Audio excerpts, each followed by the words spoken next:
Welcome back to another video, guys. In today's video I'm gonna cover up and downhill parking and what's the meaning when you are on the test and examiner said pull over and park the car, uphill parking with the curb. What is the reason they say that? And we're gonna cover everything in this video. The reason that I'm doing this video because I'm reading your comments and you are asking me what's going to happen if you are turning on the wrong side. Do you automatically fail the test or it's going to be just marked? So we're gonna cover everything. Also, this video specifically for the beginners, so if you will stay until the end, you will never have a problem with up and downhill parking. And another thing, that why on the test they asking you, especially in Canada, if you're going for the test, you will have that in Ontario specifically, they will ask you 100% to do that. And the reason that they just want to make sure that you know where to turn in case you are going to be or on uphill or downhill. So we're gonna start moving, but just before we getting into this video, guys, make sure that you are subscribing.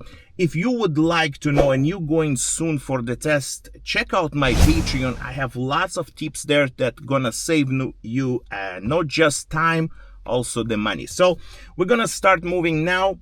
I'm gonna go slow and I will explain everything. Also, we're gonna cover something that if you are struggling to understand if it's an uphill or downhill, I will show you how to do that and to make sure that you are correct. So let's start moving. First of all, if examiner will ask you to do a pullover and also ask you uphill or downhill, usually they using pullover and prepare yourself for uphill parking. So that's what you have to do.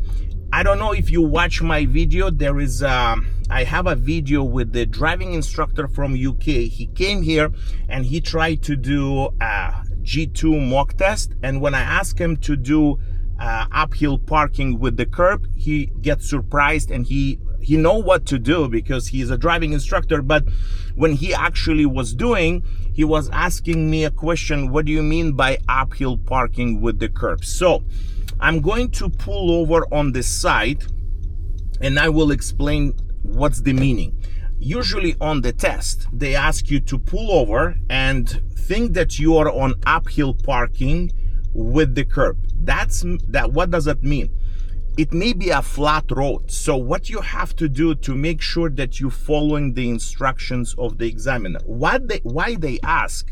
Because if you on the hill and you secure the car and the car rolled back, so if it's an uphill, we're turning to the left. The reason is so the car will not move to the middle of the road. And if it's a downhill, you're turning the wheel to the right. And let me explain how to do this properly. First of all, you have to make sure when you're pulling over, you put the signal and you're checking the blind spot.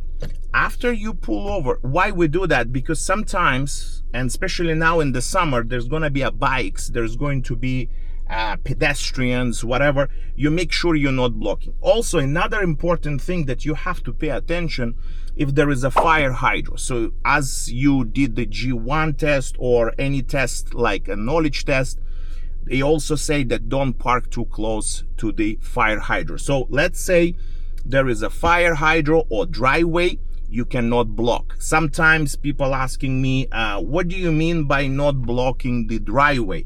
So as you can see, I don't know if you can see there, but there is a driveway. So if you're pulling over and let's say you keep the car for an hour or overnight, you don't want to block somebody's driveway. So first of all, what do we do when we pull over? We have to park the car, secure the car, meaning that you have to put the car in park and put the handbrake. The car is secured. Now, if you get the instructions and examiner asks you to do uphill parking, you turn all the way to the left. As you can see, I did the turn all the way to the left. And now you have to wait until you're gonna get instructions from the examiner. When they say to you, when you're ready, then you're moving. If it's a downhill parking means down. You will turn all the way to the right, as you can see.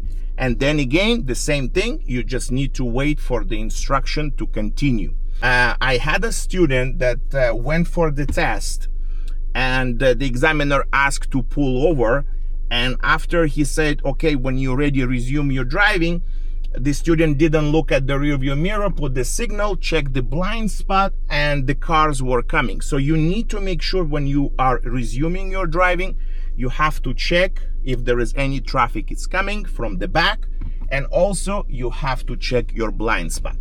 So another thing that I heard from the other people, when other students, when they coming, they saying that the driving instructor asked to touch the curb. And when they do that, you don't have to, especially for the test. You just need to make sure that you're turning on the right side. You don't want to damage the tire. So, and usually when the people going for the test, they simply don't do that. But it's important when you're pulling over to make sure that you are still turning the wheel. It's not just for the test, for the safety, and also to make sure that the car, even if it's rolled back for no reason or for the reason, it's going to hit the curb. Okay, so the other thing that I want to show you, I'm going to pull over and I'm going to stop again. So when the examiner asks you to pull over and doesn't give you any instructions, let's say, imagine it's not imaginable that it's a flat road or it's a downhill, what you can do to make sure that you're turning the wheel correctly, I'm going to show you now. So again, I'm going to pull over. I'm going to check my shoulder. Let's say I'm pulling over just on the side. And instead of just simply park the car, put on park, and then do that, what do you have to do? Let's say you put on neutral. So when you are on the automatic transmission, you just simply put on neutral, and then you let the car roll. If the car is rolling back, that means that it's a little bit on uphill. So now you know, if the car is rolling back, it's going to be uphill in front of you. That's why the car is rolling back. If the car is going forward, that means that it's a downhill. I don't know if you saw, if you felt that the car moved a little bit back. So in this case, I know that I need to turn the wheel all the way to the left. So after I put the neutral and the car rolled, the first thing, I park the car, so I know which way I need to turn, and I'm simply turning one turn to the left, or all the way to the left, doesn't matter, or all the way to the right if the car rolled forward. So that's what I want to cover in this video, guys, because you are asking me now, what's going to happen if you turn wrong? Would you fail the test? No, you're gonna get the feedback from the examiner. He will mention that you turn on the wrong side, but it's not fail on the test. So even if you did a mistake, that you turn not correctly, not on the right side, the examiner simply will just mark you for that and give you a feedback. So the next time, make sure you're turning correctly. If you have any questions, guys, please let me know in the comments. If you would like to learn more, check out my Patreon. Thanks for watching, and I will see you soon.